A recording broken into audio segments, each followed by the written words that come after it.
Sa tingin mo ba, sa bawat bansa, ang turista ay isang panauhin? Sa ilang lugar, ikaw ay malugod na tinatanggap kung agad kang aalis. Mga protesta, graffiti na may banta, kampanya laban sa turismo sa antas ng gobyerno, lahat ng ito ay isa ng realidad. Sa mga bansang ito, hindi ka lang hindi tinatanggap. Ikaw ang simbolo ng ipinataw na labas na mundo na nakahahadlang sa kanilang pamumuhay. Dito, hindi ka sasalubungin ng mga ngiti at paglilibot. Dito, ikaw ay isang nakaiirita na sumisira sa kanilang nakasanayang pamumuhay. At dito ito partikular na kitang-kita. Sa Barcelona, hindi tapas kundi mga babalang umuwi kayo, mga turista, ang sumasalubong. Direktang pagbabanta ang makikita sa pader, metro, at maging sa bintana ng tindahan. Dobleng presyong Airbnb na ang dating tirahan ng pamilya. Nagmamarcha ang mga residente, humaharang ng bus, at nagtatapon ng pintura. Opisyal na kinikilala ng autoridad na sinisira ng turismo ang lungsod, nagtatakda sila ng limitasyon sa pag-upa at kota. Noong 2023, inilunsad ang kampanyang sinisira ng turismo ang komunidad sa Barcelona at Palma. Higit pa ito sa inis, ito'y lantad na puot. Sawa na ang mga lokal sa ingay, basura, at siksikang kalsada. Para sa kanila, hindi ka man lalakbay kundi ugat ng problema.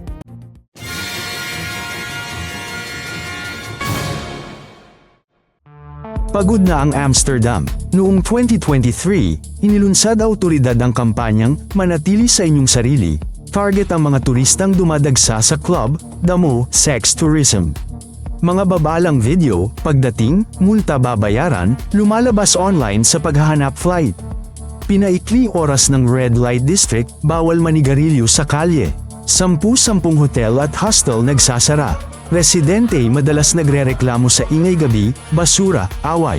Dati, tiniis nila, ngayon, pinalalayas.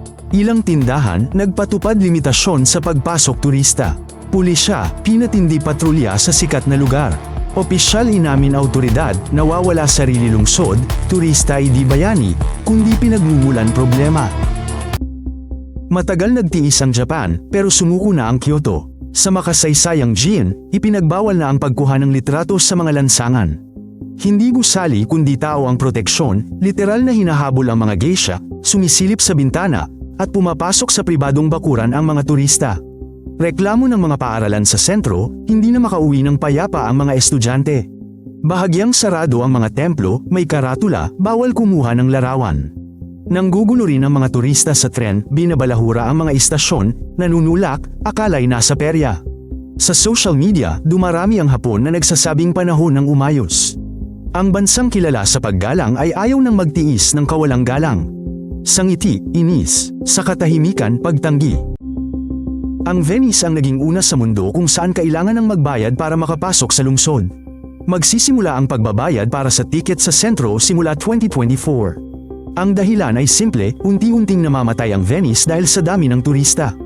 Ang mga residente ay lumilisan, sa loob ng kalahating siglo, ang kanilang bilang ay nabawasan ng kalahati.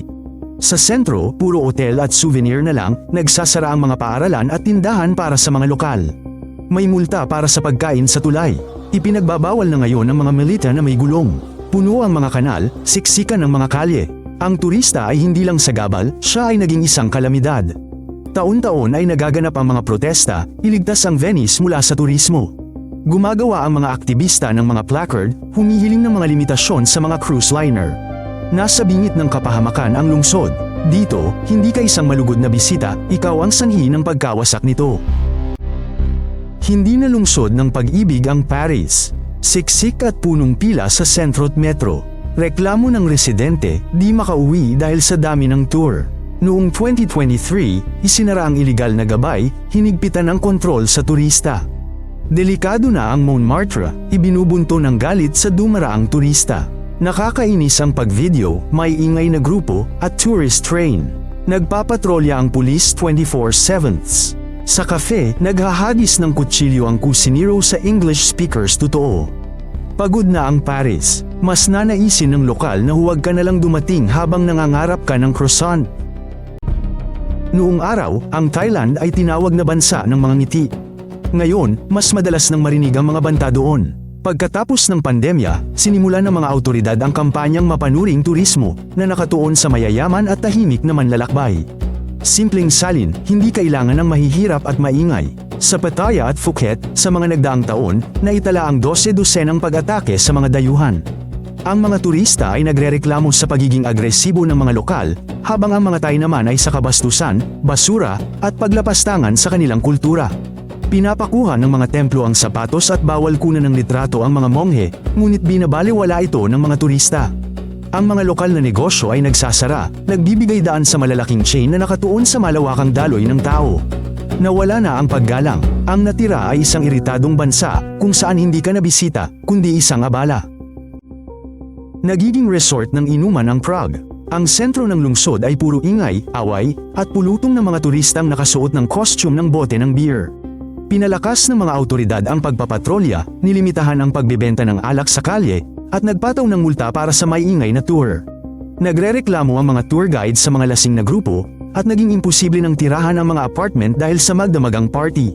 Nagtitipon ng petisyon ang mga residente ng sentro, humihiling na ipasara ang mga hostel. Ang kampanyang Prague, hindi Disneyland, ay nagiging popular. Pinuno ng mga turista ang lahat, mga tulay, liwasan, mga tram. Wala nang nakakarinig ng salitang Czech, kundi puro English na mura. Dumating ka upang humanga sa arkitektura, ngunit ang lungsod ay puno ng mga taong nakatira dito at hindi na makatagal. Sa Iceland, mas mahalaga ang kalikasan kaysa tao. Ngunit tinatapakan ng mga turista ang lumot na dekada bago bumalik, lubhang siksikan ang mga pambansang parke. Dahil dito, noong 2023, nagplano ang gobyerno ng kota sa ilang lugar. Reklamo ng mga lokal, sira ang kalsada, kulang ang palikuran, basura ay laganap. Pinalitan ng guest house ang mga magsasaka. Sa mga forum, dumarami ang pakiusap, iwanan ninyo ang aming isla.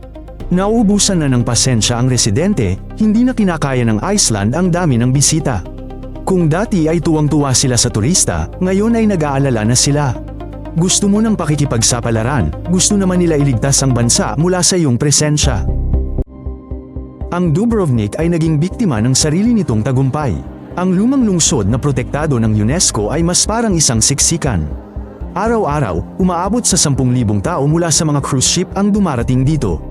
Nagrereklamo ang mga residente sa dami ng tao, mga kamera, at basura. Ipinatupad ang mga restriksyon sa bilang ng turista, oras ng pagpasok, maging sa pananamit. May multa sa pagsusuot ng swimwear sa labas ng dalampasigan. Ang mga kamera sa buong perimeter ay sumusubaybay sa bilang ng mga tao sa mga kalye. Inamin ng mga autoridad, nawawala ng kaluluwa ang lungsod. Umalis ang mga tao sa kanilang mga tahanan, nagsasara ang mga paaralan. Noong 2022, nagkaroon ng protesta, ang Dubrovnik ay hindi isang dekorasyon. Pagod na ang mga lokal na maging background para sa mga selfie. Gusto nilang mamuhay at hindi maging bahagi ng iyong bakasyon. Opisyal na nagpataw ang butan ng $100 na buwis kada araw sa bawat turista. Hindi ito bayad sa hotel kundi isang hadlang. Tapat na sinasabi ng estado, hindi nila kailangan ng malawakang turismo. Ang lahat ng ito ay upang protektahan ang kanilang kultura, ekolohiya, at lokal na lipunan. Imposibleng makapasok sa bansa nang walang gabay. Hindi nila tinatanggap ang mga independenteng manlalakbay dito. Ang visa ay makukuha lamang sa mga aprobadong ahensya.